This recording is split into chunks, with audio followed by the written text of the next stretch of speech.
So it's not draining at all from near the house. It's seeping away at both sides of the house.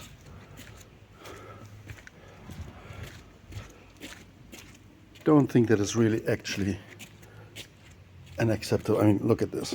That's not an acceptable drainage system yet. It's not working. It really needs to be sorted. It's just draining through both sides of the house away.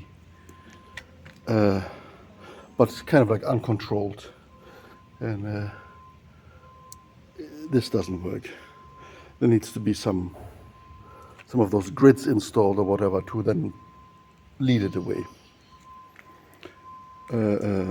This is not working. Obviously not. So the installed drainage is only doing part of its work. You can see that it's working a little bit here, but not really.